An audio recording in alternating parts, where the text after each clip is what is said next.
آزاد کشمیر سے کسی نے پوچھا کیا موٹر سائیکل پر بھابھیوں کو بٹھانا جائز ہے؟ بیوی کو اگر یہ بات پسند نہ ہو، اگر بیوی منع کرے اور شوہر نہ مانے تو کیا کوئی گناہ تو نہیں ہے؟ سلسلے میں کیا حکم ہے؟ بالکل جائز نہیں ہے. بھابھی کو اپنے ساتھ بائک پہ بٹھا کے لے جانا نامحرم میں آتی ہے. وہ بیوی اگر کو پسند ناپسند کی بات ہی نہیں ہے، اللہ کو پسند ہے تو پردے کا حکم ہے. کسی خاتون نامحرم کے ساتھ بائک پہ اس طرح آپ کیسے بیٹھ سکتے ہیں؟ پردے کے حکام کی بھی دھجیاں اڑا دی ہیں اسی طریقے سے.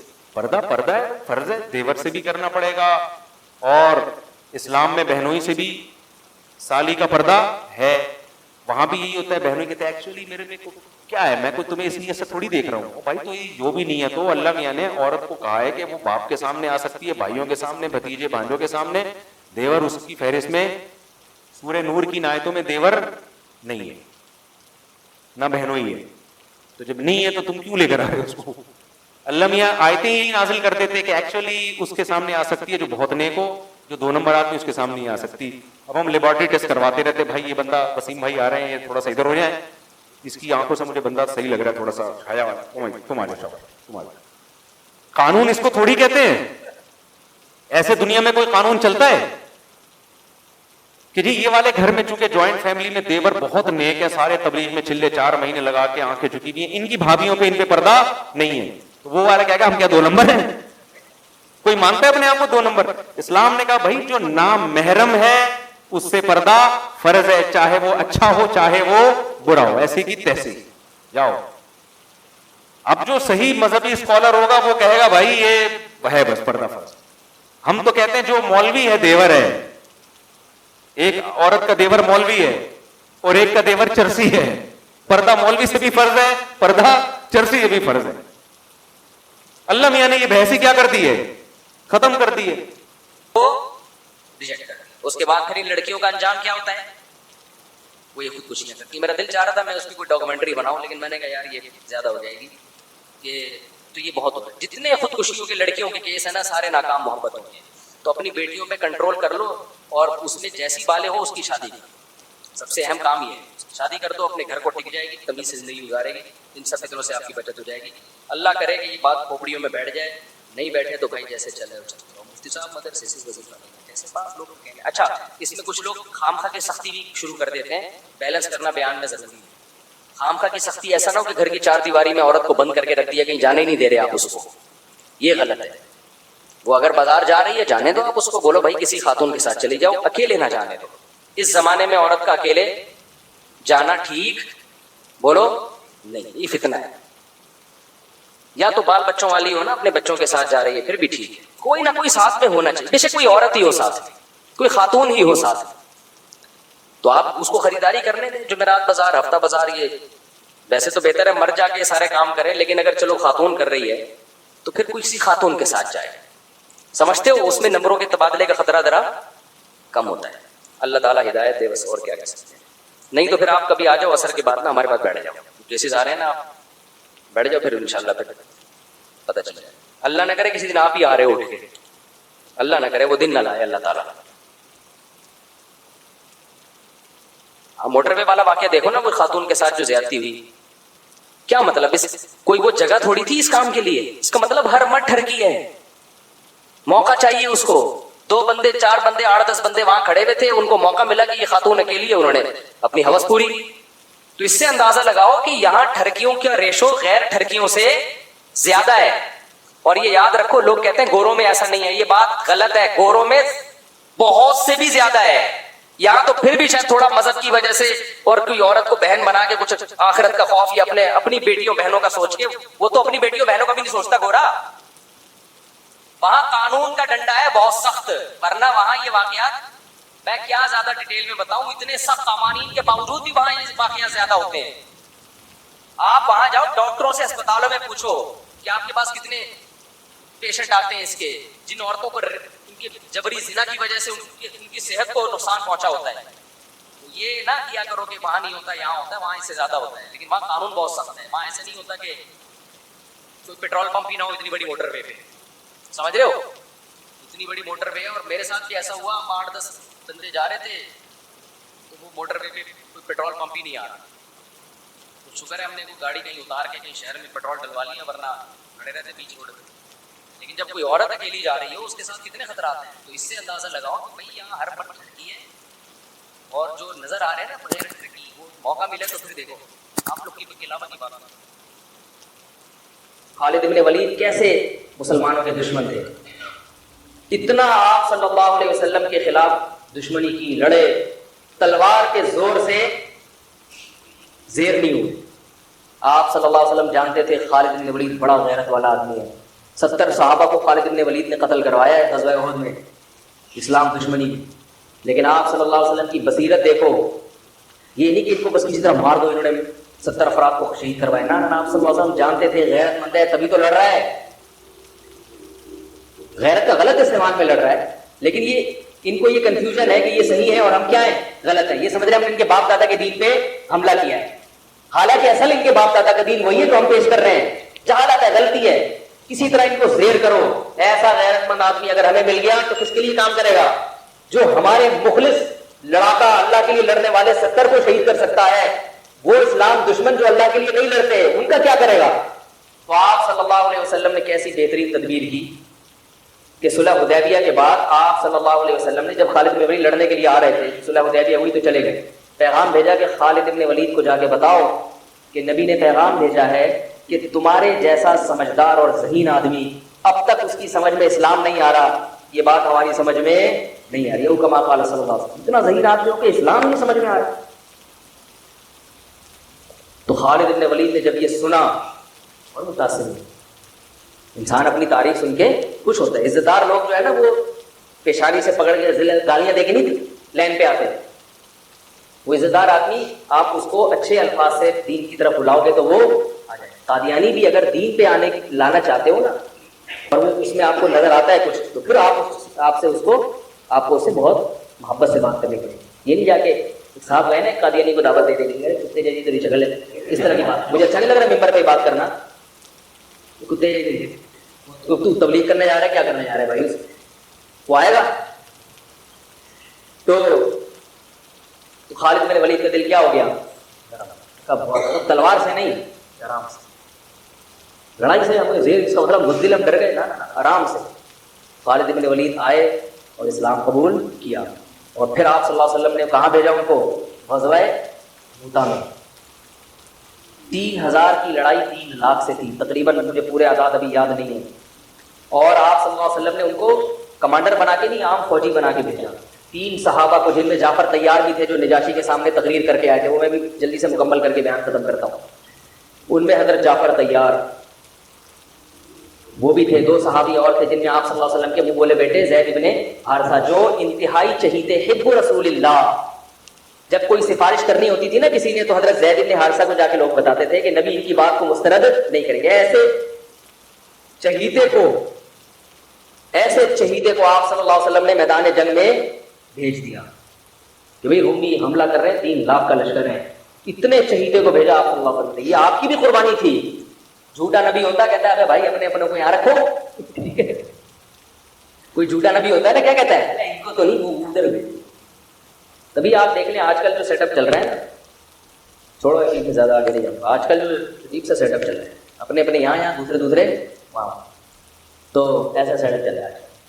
تو نبی صلی اللہ علیہ وسلم نے زید بن حارثہ کو بھیجا اور جعفر طیار کو, دوسرے عبداللہ بن رواحہ تھے یا کیا نام تھا ان کا, ایسے میرے ذہن سے نکل رہا ہے. تو وہ جی عبداللہ بن رواحہ رضی اللہ عنہ, آپ صلی اللہ علیہ وسلم نے فرمایا ان میں اگر یہ شہید ہو جائیں تو یہ امیر ہیں, یہ شہید ہو جائیں تو یہ امیر. اور مزے نبی میں آپ صلی اللہ علیہ وسلم بیٹھ گئے. 3 لاکھ کا مجمع ہے اور ادھر تھوڑے سے لوگ ہیں, اور دفاعی جنگ تھی, اختتامی نہیں تھی. ان کو مدینہ آنے سے روکنا تھا. رومی انگریز ہیں. رومی کون تھے؟ جن کو آج انگریز کہا جاتا ہے نا, ان کی اولادیں, انہی کی اولادیں جن سے یہ صحابہ کی لڑائی ہوئی تھی. تو وہ یہ بڑے اس وقت بھی بڑے منظم ہوتے تھے. یہ نبی صلی اللہ علیہ وسلم کی ایک روایت ہے, فرمایا تقوم الساعہ والروم اکثر الناس, قیامت قائم ہوگی پھر بھی رومی دنیا میں زیادہ ہوں گے. دیکھ تابعین نے جب یہ حدیث سنی, انہوں نے کہا کہ میں یہ ساری قومیں دنیا سے ختم ہو رہی ہیں, اسلام کی تلوار کے نیچے آ رہے ہیں, رومی رہیں گے آخر تک. تو کوئی ان میں یقیناً کوالٹی ہوگی جس کی وجہ سے مسلمان ان کو قرب قیامت تک ہی گورے, تبھی تو دیکھو نا اب تک ہیں, اتنی بڑی بڑی طاقتیں ہیں. باقی روم اور فارس غائب ہو گئے, پتہ ہی نہیں کہاں. اتنی بڑی بڑی طاقتیں تھیں جو ان سے زیادہ مضبوط تھی رومیوں سے. تو انہوں نے جب اپنا خفیہ نمائندہ بھیجے نا کہ ان میں دیکھیں کہ کیا ان کی کوالٹی ہے جس کی وجہ سے یہ ایسی شکست نہیں ہوگی، ان کو ان سے جنگ رہے گی. تو انہوں نے یہ نوٹ کیا کہ ان کی کوالٹی یہ ہے. دیکھو صحابہ بھی سیکھتے تھے غیر مسلموں سے بھی، غیر مسلموں میں سے بھی سیکھتے تھے ان کے اندر کیا کوالٹی ہے، تاکہ وہ کوالٹی ہم اپنے اندر بھی پیدا کریں. کون سی باتیں ہیں؟ وہ سیکھنے کے لیے گئے. تو جا کے دیکھا تو انہوں نے رپورٹ جو بنائی، جو رپورٹ پیش کی وہ یہ تھی کہ ان کو جب شکست ہو جاتی ہے تو یہ دوبارہ لڑائی اس وقت تک نہیں لڑتے جب تک اس شکست کے اسباب پہ غور کر کے اس سبب کو دور نہ کریں. وہ غلطی دوبارہ نہیں دہراتے ہیں. اب دیکھو امریکہ افغانستان میں آیا، رشیا والا اسٹائل نہیں ہے امریکہ کا، اس لیے کہ اس کو پتا تھا کہ رشیا جس اسٹائل میں آیا تھا طاقت اور قوت کے بلبوتے پر زمین پہ فوج اتار کے پٹھانوں سے پنگا لے لیا اس نے، ہے بھائی، اور پٹ کے واپس جا رہے. اب ہم لوگ تو مسلمان ہیں نا، صحابہ کے طرز پہ تو ہم چل نہیں رہے، ہم تو وہی غلطی بار بار دہراتے رہیں، کرتے رہیں گے. ایک دفعہ وہ پٹ کے آیا، جاؤ تم بھی پٹ کے آ جاؤ. ہم تو یہ کرتے رہتے ہیں. ہمارے یہاں کوئی ایسا نہیں ہے کہ بیٹھ کے غور کرو بھائی یہ کیوں ہوا، ملک میں یہ نقصان کیوں ہوا، آئندہ نہ ہو لہٰذا اس کی تلافی ہو. جیسے بھی قادیانیوں کا جو بل پاس ہو گیا ایک دم سے قادیانیوں کی حمایت میں، تو اس پہ غور ہونا چاہیے ہوا کہاں سے ہے، اس پہ تسلی سے غور ہو کے پھر وہ لوگ سامنے آ جاتے ہیں. پھر آئندہ کے لیے ایسا نہ ہو، ان سب چیزوں پہ غور ہونا چاہیے. یہ اللہ کا فضل ہے، جامعۃ الرشید نے سپریم کورٹ میں کسی کے توسط سے مقدمہ کروایا ہے، اور الحمدللہ اس میں کافی حد تک کامیاب ہوئی ہے. سپریم کورٹ کے جو ابھی موجودہ جج ہیں ان کی بڑی خدمات ہیں قادیانیوں کو کے خلاف، ان کی بڑی خدمات ہیں. ابھی جامعۃ الرشید میں کچھ دن پہلے آئے بھی تھے وہی جج جن کے خلاف لوگ بہت زیادہ بولتے بھی ہیں. تو انہوں نے بتایا کہ بہت ساری باتیں جو میں یہاں بیٹھ کے نہیں کر سکتا، بڑی زبردست باتیں انہوں نے بتائیں، کیونکہ میں یہاں بیٹھ کے کروں گا تو بعض تنظیموں پہ رد ہوگا. پھر وہ تنظیم والے یوٹیوب پہ میرے خلاف پہلے ماشاءاللہ گالیوں کا ایک چل رہا ہے سلسلہ، وہ بھر کے دیں. انہوں نے بڑے تو ایسی باتیں ممبر میں بتائی نہیں جاتی، کوئی ایسی خفیہ ایٹم بم کی باتیں نہیں ہیں. وہ بس یہ بتایا کہ اگر فلاں سیاسی تنظیم کی طرف سے گڑبڑ نہ ہوتی تو کتنا کام ہو چکا ہوتا. تو وہ کیا ہے کہ اس میں جناب قادیانیوں کے خلاف جو ہے نا، انہوں نے کہا کہ یہ جو قادیانی اونچی پوسٹوں پر ہیں ان کو اونچی پوسٹوں سے ہٹایا ہے، کیونکہ یہ اونچی پوسٹوں پہ بھیس بدل کے نام چینج کر کے پہنچ جاتے ہیں اور وہاں سے گڑبڑ شروع کرتے ہیں. تو تفتیش کی جائے. یہ کیس جامعۃ الرشید کی طرف سے بھی الحمدللہ ہوا تھا، لیکن کسی کے ذریعے سے، براہ راست نہیں بلکہ کسی کے توسط سے کہ بھائی یہ حکومت اس کی انکوائری کرے. تو الحمدللہ ان جج نے بڑا ساتھ دیا اور وہ خود بھی اس کے ذاتی طور پر اس کے حامی تھے. تو اس طرح سے کیا ہوتا ہے کہ بھائی آئندہ یہ غلطی نہیں ہوگی، کیونکہ بہت اونچی پوسٹوں پہ قادیانی پہنچے ہوئے اور وہ جا کے کیا کرتے ہیں، ایسی گڑبڑے کراتے ہیں. تو وہاں تک پہنچنا نہیں دیا جائے وہ. تو میں یہ عرض کر رہا تھا کہ خالد ابن ولید رضی اللہ تعالیٰ وہ جو تینوں شہید ہو گئے اور ایسی جنگ لڑی ہے انہوں نے. عبداللہ ابن رواحہ نے فرمایا گوشت کھا رہے تھے، انہوں نے چھوڑ دیا. انہوں نے فرمایا کہ زمانہ بہت طویل ہے، جو دیکھ لیا نا نہیں ٹک سکتے، ان کے سامنے لڑائی لازمی ہے. تو ایک صحابی نے تو اپنی بیوی کو طلاقیں دے دی وہاں کھڑے. انہوں نے کہا بیوی یاد آ رہی ہے جس کی وجہ سے میں جنگ میں لڑ نہیں پا رہا، اس کو طلاق دی تاکہ اب نہ بچوں کی فکر نہ بیوی کی فکر. اب کیونکہ لڑائی اتنی سخت تھی، ظاہر ہے کوئی ریشو نہیں بنتا نا، اتنے بڑے لشکر کو بھگانے کا کوئی تناسب ہی نہیں بنتا نا. تو جنگ کا کوئی کچھ تو ہو. اب تو ظاہر ہے صرف جذبہ ہی ہے اور بھرپور لڑائی ہے موت کی. تو وہ موت کی نیت سے تلوار لے کر کود پڑے. یہ ہے صحابہ جن کو رافضی لوگ گالیاں دیتے ہیں، جن کو برا بلا کہتے ہیں. تو تلوار لے کر میدان جنگ میں کود پڑے اور شہید ہو گئے. اس کو چانس ہی نہیں تھا. تینوں جب شہید ہو گئے تو لوگ پریشان ہوئے کہ اب اس کو کمانڈر بنائیں. تو لوگوں کی نظر آئی خالد ابن ولید پر کہ یہ میدان ہے، یہ 70 انہوں نے وہاں اتنی زبردست جنگ لڑی تھی تو یہاں بھی لڑی. اور آپ صلی اللہ علیہ وسلم مسجد نبی میں بیٹھ کر صحابہ کو یہ پورا واقعہ سنا رہے ہیں. اللہ نے بطور معجزہ آپ کے سامنے پورا وہ جنگ کا واقعہ آپ کے سامنے رکھ دیا. آپ صلی اللہ علیہ وسلم فرمایا عبداللہ ابن رواحہ شہید ہو گئے، حالانکہ بہت دور تھا یہ مدینہ سے، اور آپ صلی اللہ علیہ وسلم کی آنکھوں سے آنسو بہے. یہ معجزے کے طور پر آپ نے بتایا. پھر آپ نے فرمایا کہ جعفر طیار شہید ہو گئے، وہ بھی شہید ہو گئے. انہوں نے جھنڈا ہاتھ میں لیا اور وہ بھی شہید ہو گئے. اور آپ صلی اللہ علیہ وسلم کی آنکھوں سے جعفر طیار تو بہت زیادہ چہیتے تھے نبی صلی اللہ علیہ وسلم. حضرت علی کے بعد سب سے بڑا مقام اہل بیت میں حضرت جعفر طیار رضی اللہ تعالیٰ عنہ کا سمجھا جاتا تھا. تو آپ صلی اللہ علیہ وسلم نے صحابی کو خبر دی کہ جاؤ ان کی 4 بیویاں ہیں، ان کو جا کے اطلاع دو کہ وہ شہید ہو گئے. پھر ان کے بچوں کے سر پہ ان کے چھوٹے چھوٹے یتیم بچے تھے حضرت جعفر طیار کے، ان کے سر پہ آپ صلی اللہ علیہ وسلم نے پیار کیا اور آپ صلی اللہ علیہ وسلم بچوں کا پھر بہت خیال کیا کرتے تھے.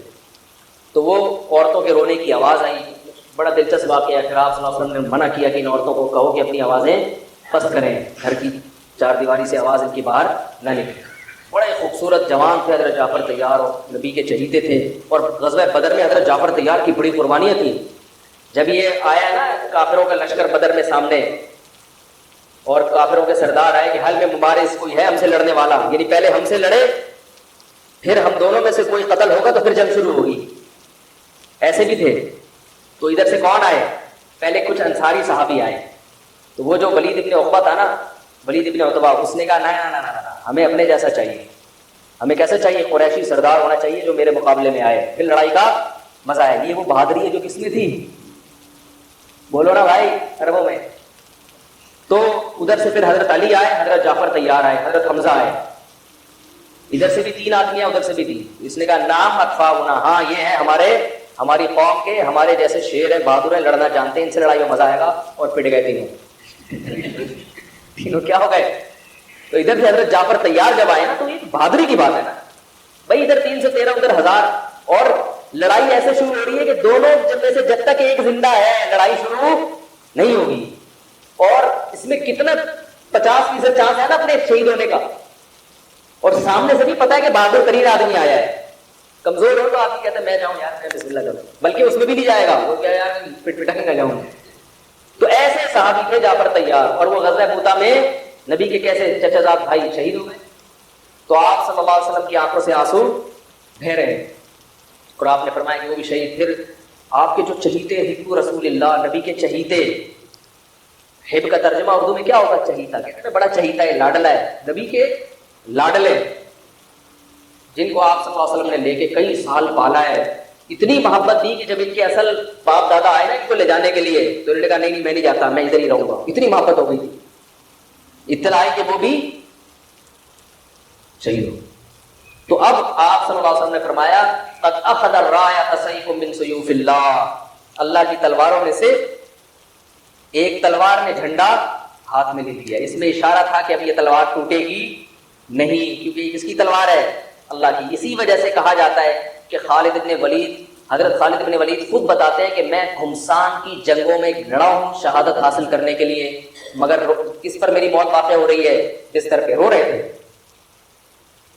فرمایا کوئی ایسی جگہ میں نے چھوڑی نہیں ہے جہاں مجھے شہادت نظر آئی ہو اور میں گھسا نہ ہوں اس میں لڑتے ہوئے، مگر موت کہاں آ رہی ہے؟ بستر پہ.